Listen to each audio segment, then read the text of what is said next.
It is May 8th, 2022, and there's a new update for the Autel Nano Plus. Did these guys hear the Mini 3 was coming out? Added shoot mode, which is a new integrated kind of easy to use optimization in the touch screen. Also, they have added new electronic stabilization, so you should get even more smoother footage. Fixed DNG color error. Well, I was getting pretty good results with that, but looks like they've optimized it. Fix the photo number display error in the app. I don't know what that is about. I've never experienced that. Fix the auto exposure lock error in the camera. Fix the error in hyperlapses. Good, we could try out a hyperlapse because the sun is setting. Fix minor issues or bugs in the camera. Optimize wind performance and flight control. So that's huge. And optimize the gimbal stability. So it looks like a lot of stabilization was done here. Today's weather is 18 miles an hour constant and 29 miles an hour gusts. No filter today because, well, it is sunset and it's kind of a gloomy day. Check out Freewell. Freewell makes filters for your Nano in case you don't have any. Let's get this gray bird up in the air. So they're the guys, they're doing the stunts. Let's go check that out. Looks like the guys have pretty much wrapped up the stunts over there. The new menu is at the bottom here. You see they put an auto there, exposure 0, ISO 100, white balance 6500. So you can see everything pretty much laid out for you. Now, if you click on this mode to switch it to manual, it doesn't switch over to pro or manual mode. It just opens up the stuff and you can see now if you change your white balance to automatic change, I like to set my white balance to 5600. That's just my thing. So I've basically just took the white balance out of auto and made it manual. Now the shutter, if the shutter's on auto, I can take it out of auto. I'm fiddling at 30, so double my frame rate is 60. Once you touch it, basically it comes out of auto and you're in pro mode. So look, you look at the bottom, you see it says pro there. You have autofocus, manual focus, 2x, wow, 4x. Simpler, I think, and a lot easier to use. Look at my screen over here. It's 40 mile an hour gust. I'm in Long Island somewhere. Where am I, Jeff? Old Bethpage. We're in Old Bethpage. And Old Bethpage is rough up in the skies right now at 400 feet. It's 40 mile an hour gust and 26 normal, which is not normal. But I'm gonna do it anyway, because if I'm gonna keep this drone, it's gotta be able to endure. It's holding up, but we got these steps and stuff here kind of blocking the wind. So I'm just gonna shoot straight up and go for gold. Wow, she's screaming. Please don't fly away on me. Oh my gosh, that image looks beautiful. You know I gotta shoot me some log. Okay, so I'm gonna head for this lighthouse tower thing. Jeff, tell me about this thing on the screen. What is this lighthouse thing? What is it? It is a antenna that was originally set up by AT&T in the 50s or 60s to help the US government communicate in case there's a terrible nuclear accident. They were called AT&T Long something or another. And there are several towers on Long Island. The idea was to have a signal be able to get through no matter what. Oh, did you see that? We got a little rough for you up there. It's 40. Judas, please return home. 400 feet. I'm not going home. I'll tilt the gimbal down because I remember with the Mini 2, you do a little tilt. It helps to make things natural. I'm going straight into the wind, guys. So even under horrible circumstances with all sorts of radioactivity, the government can communicate from one tower to another. So there's a bunch of these towers all over the country, but there are several on Long Island that I'm very familiar with. And this is one of them. This one has stripped of the long lines antennas, but they still use it for cellular towers. So when Xavier gets too close, you're going to see he will lose control of the drone and it will want to come back. I've done this tower a bunch of times. It's actually a beautiful location. Well, I'm getting wind warnings. I'm getting 6 to 8 mile an hours. Ludicrous. I'm getting maximum speed reach, and when the gusts die down, I'm getting 12, 13 miles an hour. As you could see, it's not bad, guys. This is not bad. And look at the quality of the footage. Oh yeah, and I'm shooting in log. As a matter of fact, let me hit record. Let me see if you can record and fly. Of course. Well, I don't know. Recording does take some resources. A little bit, but you're 1,000 feet away and you're still moving. Please fly with caution. Wow. And I'm headed strong into the wind. Like I'm headed dead on into the wind. I know coming back won't be a problem. Now here's a little tip, guys. Don't keep your gimbal all the way up because the air is going to rush in there and malfunction. Just tip it down a little bit. And that's going to help it to curb the wind. And that's not bad. 10 miles an hour is not bad. And let's stop and see if it's going to blow away. I'm in ludicrous mode. Now don't get me wrong. You'll eat the wind, but it's also eating battery. I'm at 78% already. Right? So bear that in mind. Let's look at the wind again. I'll hit this little arrow to refresh it. Oh yeah. Nothing's died down, guys. 26 and 40. And it's up there. That is for The Gilded Age, which is an HBO series. And there's a museum of armory. That's all the things that you're seeing right now. Okay, that's pretty cool. All right, I'm not going to go too close to this tower because my main goal with this drone is to make sure that I can put it up even in heavy winds, snap a few shots, grab a quick video, and head back home. I don't want to feel like I'm scared all of the time. I want it to be able to at least work like, oh, it's heavy. The wind is picking up. I want to make sure it can at least function like the Mini 2. And right now, I feel like this is performing like the Mini 2. Now, I've got 1.72 miles an hour, but it's still pushing strong. It's still fighting. And now, always remember, when you're flying these mini drones, fly into the wind. So when you're ready to come back, look, if I pull back on the stick, boom, it's going to pick up like 30 miles an hour. There you go.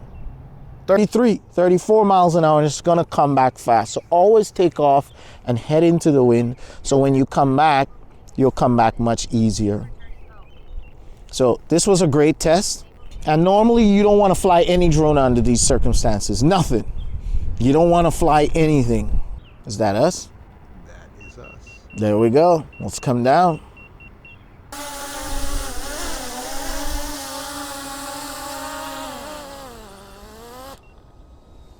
Job well done.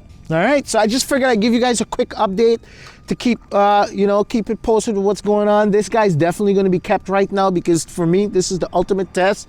I was hoping to catch a day like this after the update and I caught it.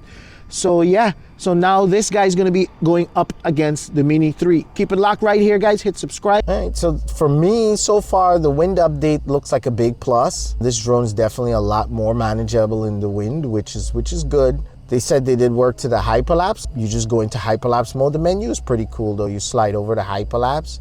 You have an option between orbit and manual. I don't have anything here to orbit. I'll hit the little settings bar at the top here. It says number of shots. It's 4K, intervals of 2 seconds. Daytime, I go interval of 4 seconds, 3 seconds. Video duration, I want a video 5 seconds long. And maximum speed, we will keep the maximum speed at the slowest, which is 2.2. The sun is setting really fast. As you can see, it's getting really dark. That's sunset. So I repositioned the drone on the other side and I decided to kill two birds with one stone, catch the sunset and the hyperlapse at the same time and see how well this drone really does. It's really heavy winds, so I'm not gonna expect much when it comes to how this hyperlapse is going to turn out straight out of camera. It shows you the drone positioning, which is the front of the arrow or the plane. That's in that blue circle is the direction in which the drone is pointed.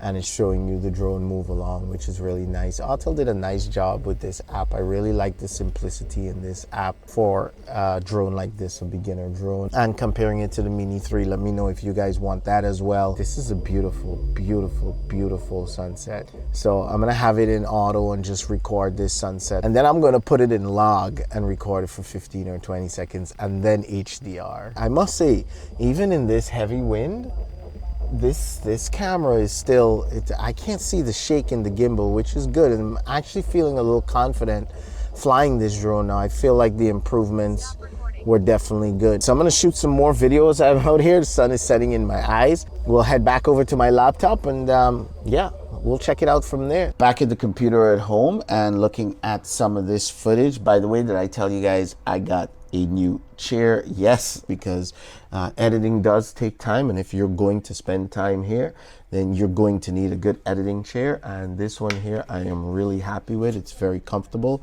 and a review on this coming soon. The hyperlapse straight out of camera with no adjustments made to it. And yeah, I think that it looks pretty good. I have the hyperlapse over here, and I'm pretty impressed. There's a lot of stability. I don't know if it's electronic stabilization or what they did, but the hyperlapses are a lot better, because I did hyperlapses in much lower wind and it came out really bad. This wind here at 29 miles an hour gust and 18 constant, and it was gusting a lot. It's not the type of wind that you want to do hyperlapse with, period. This wouldn't even do well.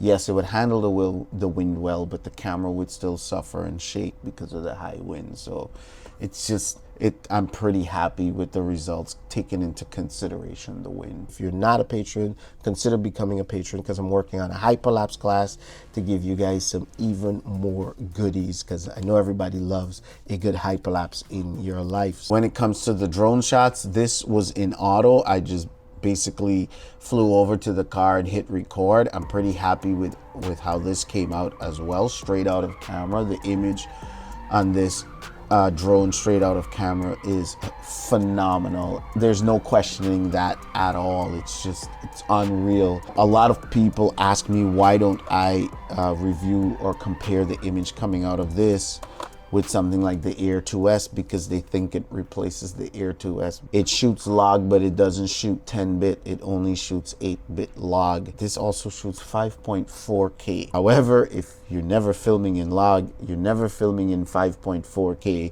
and you're never spending hours at your computer editing, then yeah, this is looking pretty appealing. It's amazing what Autel has done with this camera. The HDR footage came out very well too.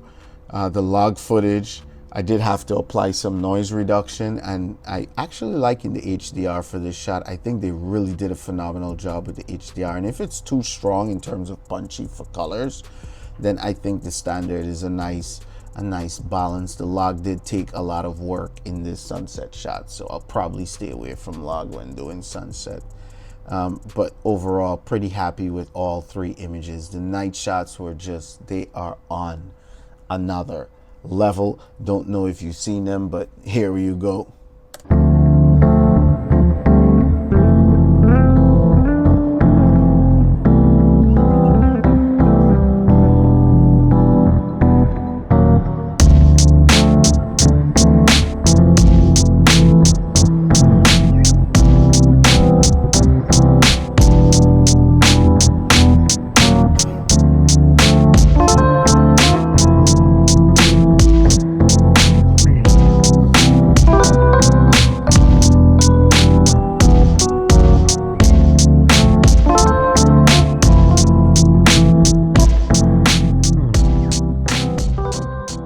Let me know what you guys think. Did you like the night shots? Do you think the Mini 3 will be able to compete with this camera? I don't know. Very good with this update, Autel. I am looking out for a log profile to be in the manual camera settings. Definitely going to pick up the Mini 3 as well and have some fun with it. Make some videos for you guys as well. Make sure you hit thumbs up if you enjoyed this video. It brought you any value. Make sure you hit subscribe and hit the bell to get notified when I release new Autel videos and DJI videos as well, including the Mini 3. Consider becoming a Patreon. You can shout out to me there anytime you want. Don't forget, my LUTs are coming out very soon. It's hopefully going to be available on Amazon or on Etsy or both.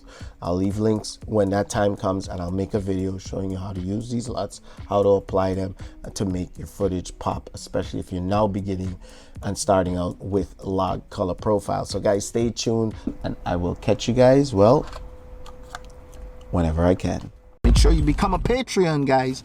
Big benefits to Patreon. Get direct access to me. Any questions, I'm right here on Patreon. Support this channel, and there's benefits. Last Mini 2 went all the way to the UK.